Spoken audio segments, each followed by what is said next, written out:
Good morning and welcome to Morning Moments. I'm so glad that you have come to join us today. I have two special guests together, and one of our special guests gets the he is now tied for another individual the most on Morning Moments. I have one other person that's been on 3 Morning Moments. So Christopher, you're getting up there right now. You'll be a wow. trivia. Pray tell, who is it? Doug Rapona. He's a nurse or a doctor that I had him on 3 times, and so you got one more to go. I'm not even a doctor. Yeah, how about that? That's great. Christopher Shawn Shaw was on talking about church people. That's why he has behind us. But he's here to talk about something else today that Ron Springer and himself is working on, and a project to have. And I've asked him to come on and talk to us about Dogs on Duty. Welcome, Ron, and welcome, Christopher. Thank you. Thank you so much for having us. Dogs on Duty. What is that all about? Well, it's about service dogs and about how they make a difference every day in saving lives. And so this idea is something that I've been working on for a while, and came on to work with Christopher, who was willing to come on and take a newbie producer and say, let's run with it. So what had happened is a journey, basically, of looking at what the Lord would have me do to serve him as I was getting ready to phase out of one part of a career and basically somehow retire. And so I was seeking the Lord and what he would have me do. And my background is film, TV, radio, that I would do on the side. My day job was something else because I had to pay the bills. And so seeking the Lord. Those pesky bills. Oh, yeah. Exactly, And so I was seeking the Lord, praying about it, and the Lord put on my heart a passion about service dogs, and very, very clearly, I had to make a documentary, and I had to make it on service dogs, and that's how we got started. And then Ron and I met on LinkedIn after he had a go at getting something, like he gave it a shot to get something done, but I don't know if it was an inexperienced crew, or I think the way you described it was they were big on zeal, but not so big on the technicality of it all. And right. So the sound wasn't great, and the picture wasn't great. And so we had met on LinkedIn about 2 years ago, and he started with like, hey, can you edit anything with this, with what I have? And so what we did was we basically put together a proof of concept, because it wasn't good enough to air, but it was good enough for a proof of concept, to say, like, here's the idea. And so we used it a little bit. Now we have a crowdfunding campaign that you can find on the website, the doguseries.com. That's with a G, not a C, the doguseries.com. You can see the crowdfunding campaign there. And if you happen to click on the crowdfunding campaign on a cell phone, you do have to scroll down a little bit to see the campaign video. But it's a really short, like 70-second video that looks way better than what we originally had to work with. Because when we did the shoot and interviews, we shot that crowdfunding campaign video as well. So historically, people think of dogs, the service dogs, as for the blind, right? Yes. But that has really expanded quite a bit the last several years, hasn't it? Yes, it has. The Guide Dogs for the Blind was really the pioneer. And in the mid 70s, I'm doing some more research on the history. The need came up, an ability to train dogs to do all kinds of things. And so what we ended up doing was focusing on Early Alert Canines, a group that provides service dogs for type 1 diabetics. It's incredible. These dogs can detect blood sugar changes in 30 to 45 minutes before the meter does. So dogs beat technology. It's incredible. Yeah. That sense of smell is just so much more than humans can even imagine, isn't it? Yeah, Sure. and they've actually just started training their dogs recently. There was a news interview with Carol Edwards, who's the president of Early Alert Canines EAC, and they're now training the dogs to sniff the changes that happen in your body when somebody has COVID. So if somebody has COVID, you can actually train a dog to sniff that biological change that's happening and they're very, very accurate. Is there a difference between a service dog and a companion dog? Oh, yes, there is. It's a service dog performs a task for someone, and an emotional support dog or a companion dog is there for that. They're a companion or emotional support, but they don't provide or present or do a task, and so they really aren't allowed the same access or rights as a guide dog or an actual service dog. And as a matter of fact, the episode that we're focused on right now that we intend to complete is about fake service dogs and the ripple effect that has in the legitimate service dog community and the ripple effect it has on their handlers. It's really major, because unfortunately it's extremely easy to get a fake service dog vest, but there is a huge difference between a real service dog and a fake service dog, or even a real service dog and an emotional support animal, because the training that the real service dogs go through is intensive, and then the handlers themselves have to go through training as well. Right. So it's extremely, it's a stark difference in the behavior of the animal and so on and so forth. So it takes about 2 years. Yeah.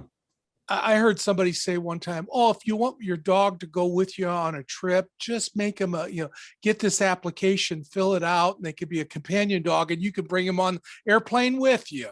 That's a big no-no, and it Mhm. dramatically impacts the real legitimate service dog community and their handlers. Service dogs have been attacked on airplanes, at events, and we have some of those stories. So look out for that episode on fake service dogs. Oh, looking forward to that. It's a powerful one. The dogs are just incredible. They're a dog, but they have these just drive and desire to help and serve, and it's just I can't. I'm still amazed about the dog's smell. And so if you give a dog an orange, this is how it was explained to me. And you take an orange, you smell the orange, you smell an orange. A dog smells the orange, smells you, the last 3 people that touched it, the soil of the orchard it was grown in, and the pesticides on it, and the last 3 people that touched it. It's incredible. It's incredible. Absolutely. Great word, Ron. Incredible. And there's also something to be said too for those service dogs who help maybe the paralyzed people too. If you've got episodes with those, or So not yet. No, we hope to do PTSD dogs. If we do this as a series, I think it's the possibilities are endless, because Yes. every dog has a story. Yeah. And there's just so much out there that makes it, these dogs, they make a difference. And whenever there's truth, there's always a false truth that comes out as well. There's the Some people refer to that as a lie. That's exactly right. That's exactly where one have kindly called it a false truth. Well, it's a lie. Exactly. And there are people out there that are deceitful and lying, and it takes away from the people who need the help. And we actually interviewed, forgive me, we actually interviewed a young woman who has a legitimate service dog, and her dad had the fake service dog vest just so he could take it wherever he wants. And she's like, this is like quite the conundrum here, because like what he's doing is not right, and what I'm doing is legit. And like it really has a serious impact on how legitimate service dogs are treated. And it's not just, an attack here and there. It's also how the general population, how restaurants, how different industries view people. These are life-saving animals. Yeah. Life-saving. Like with a type 1 diabetic, a lot of people don't know this. If with type 1 diabetic, if your blood sugar goes way too high or way too low, they could literally die. Right. And these dogs detect that biological change in their body way before our technology does. Yeah.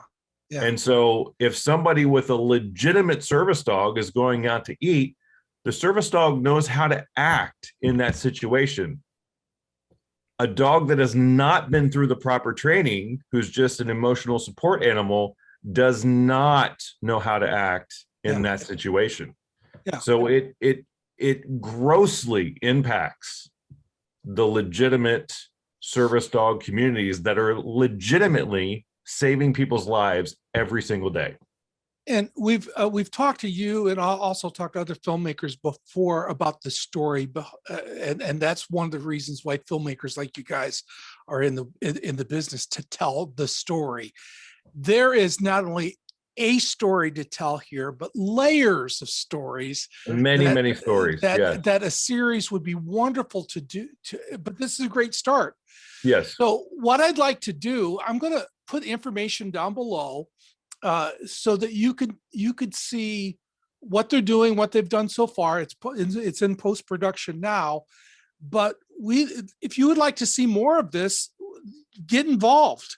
And there are so many people in the industry, in the filmmaking industry right now, that's going to be listening to this, that you says, hey, I want to know more about this. I want to know how I could get involved too. And so that we could get awareness. You have to have awareness to get support, and then to get support as well. Yeah, we have the website, thedoguseries.com. And then our email address for the Dog U series is thedoguseries@gmail.com. So very easy to remember. Thedoguseries.com and thedoguseries@gmail.com. So, and he's not with us today, but not only Ron Springer's is working on this project too. Another friend to Morning Moments that couldn't make it was Thor Ramsey. He's writing in this, isn't he? He's writing the narration for the Dog U series. Yes. So good. We love working with Thor. Oh yeah, absolutely. Great. Any closing thoughts for any of you gentlemen before we say goodbye? We're just excited about this and want to keep it moving, because there's so many stories to tell, and these dogs do so much good. We have to get the word out there. Absolutely. And by the way, if you do contribute to our efforts in post-production via the crowdfunding campaign, which again you can find on thedoguseries.com, it is a tax-deductible write-off, because we partner with a 501c3 nonprofit organization called Christian Ministry Alliance. And they have a portion of that called Movie Bank. And so they're partnering with us as a fiscal sponsor. So donations to the campaign are a tax write-off. That's great. That's great to hear. All right. God wants people who are generous. That given it shall be given, pressed down, shaken together, running over. We need to have a spirit of generosity that flows through us. And here's a way to be generous. And not just with our money. Absolutely. Amen. Absolutely. Good point. Gentlemen, thank you for joining me for Morning Moments, and thank you for joining us. Pass this interview on to other people. There's a lot of folks. You don't have to be a dog lover to love this. You could just love the ideal of what's going on for service dogs and dogs on duty. And thank you, gentlemen, for the great job that you're doing. Thank you again for having us. Thank you. Thank you. Thank you for joining us for Morning Moments, and please keep on coming back.